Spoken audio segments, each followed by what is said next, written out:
국민TV 대구 경북 지역협의회 장을 맡고 있는 이상헌입니다. 저희 단체를 먼저 소개하면 하고 사드 관련해서 성주에 있었던 아마 한 2년 전에 있었던 일을 제가 일화를 하나 들려드리고 내려가도록 하겠습니다.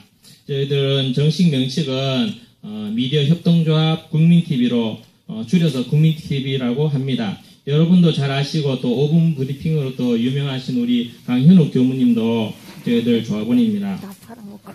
저희 대경 기업은 국민TV 홈페이지 그리고 또 유튜브 채널을 통해서 전국 각 단위에 우리 소성리에서 벌어지고 있는 사드 원천 무효 투쟁 소식을 전하고 또 함께 응원하고 있습니다. 예전에 성주 외부 세력에서 많이 들어보신 적이 있을 것입니다. 그에 관해서 제가 잠시 소개해 드리겠습니다. 2016년 7월 24일에 저희들이 처음 성주 군청 평화광장에 처음 발을 내딛었습니다. 정말 한정막을 방불케 할 정도로 무더웠고 또 공주파 뉴스에 통해 가지고 성주 외부 세력 논란이 한창이었을 때였습니다. 일방적인 국가 권력에 의한 폭압과 찬탈 그리고 또 언론의 외부 세력 여론몰이가 가져오는 공포 그리고 파란 리본으로 인한 오해로 뒤엉켜 있던 성주의 모습은 참 흡사 세월호 참사 진상규명을 방해로 인해서 피말라 하던 우리 피해자 가족들을 연상시켰습니다. 아파졌습니다. 이런 여파는 저희가 소통하는 SNS인 밴드 내에서도 괜히 주민들이 원치 않는데 기웃거려서 몰매 맞지나 말라는 말이 나올 정도에 이르렀었습니다. 실제로 나온 저희들 밴드에 있는 글을 몇 가지 읊어보겠습니다. 성주 투쟁위에서 자율방범단을 만들어 외부인 투쟁 출입 통제한답니다. 괜히 가서 험한 꼴 당하거나 외부 세력 종북 시위꾼으로 몰리지 마세요. 굳이 성주까지 갈 필요가 있나 싶네요. 성주 집회 파란 리본 달고 가야 참석시켜준대. 외부 세력과 구분한다며 리본 없으면 집회장 거절, 실명 이름표 달고 나와야 돼. 결국 외부인은 출입 통제하겠다는 거지. 가봐야 참석도 못할 듯 합니다.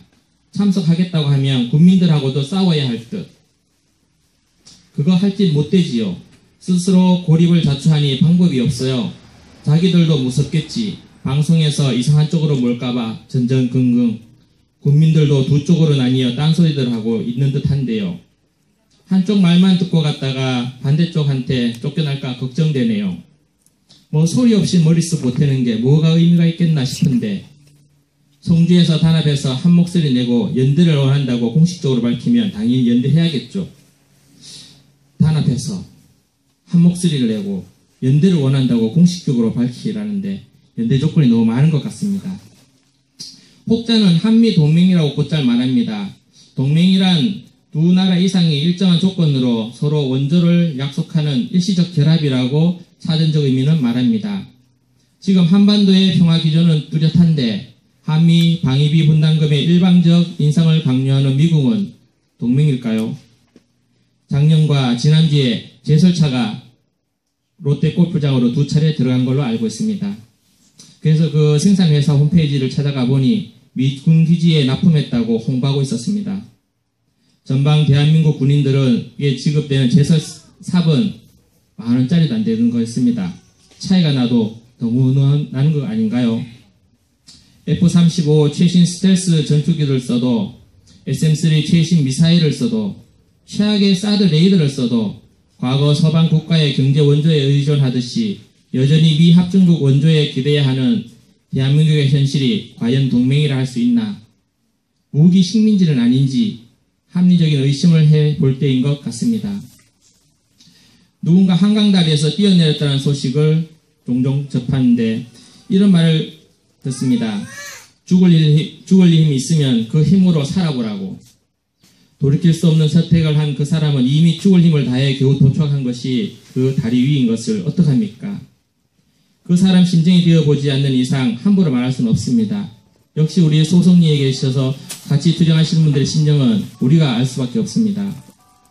지난 대선 때 성주에서 문재인 후보는 18.2%로 저조하게 득표했습니다.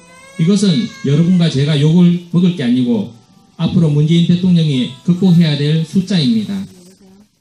단 한 번의 한국 전쟁으로 전국이 집단 학살지 투성이가 되었다고 합니다. 자기 생각을 표현하기 쉽지 않은 환경을 만든 뼈아픈 역사입니다. 사상이 다르다고 낙인 찍혀 죽음을 면치 못한 슬픈 역사가 아닐 수 없습니다. 전쟁으로 죽은 군인의 숫자보다도 훨씬 많은 민간인, 죄 없이 학살당한 민간인 숫자가 훨씬 많고 파악조차 되지 않을 정도라고 합니다. 역사를 뒤돌아볼 줄 모르고 전쟁을 게임처럼 여겨 되풀이하면 안 될 것입니다. 함께라면 멀리 가고 길이 된다고 합니다. 먼저 손을 뻗어 옆에 계신 동기들의 손을 잡아 보실까요? 우리 옆에 있는 좌우에 계신 분들의 손을 한번 만져봐 주시겠습니까? 네, 만지시면서 제가 하는 말 같이 한번 얘기해 주십시오. 연대에 감사합니다. 우리가 살 길입니다. 연대 감사합니다. 감사합니다. 우리가 살 길입니다. 본질을 꿰뚫어 보는 건 여간 힘든 일이 아닌 것 같습니다. 그러나 현상은 바로 보고 싶습니다. 지구 반대편 프랑스라는 나라가 부자세 감면과 유류세 인상으로 온통 뒤집혔다고 합니다. 차량이 불타고 상점이 약탈되고 문화재가 훼손되었다고 합니다. 그러자 마크롱 정부에서는 치르탄과 물대포로 진압을 했고 노란 조끼 시위대에서 나온 피켓의 내용이 이런 내용이었습니다. 우리는 왕의 목도 잘라봤다. 우리도 그런 경험하지 않았습니까? 우리는 대통령도 잘라봤다. 같이 한번 말해 보실까요? 우리는 대통령도 잘라봤다. 우리는 대통령도 잘라봤다. 3명, 4명이나 잘라봤다. 우리나라 위정자들은 지금이라도 정신 차리고 속성리의 현상을 목도해야 할 것입니다. 앞으로도 저희 국민TV 대경지역 회원들은 김천, 성주, 특히 소성리 현장에서 여러분들과 함께 하겠습니다. 구호로 마치겠습니다. 사드가야 평화 온다.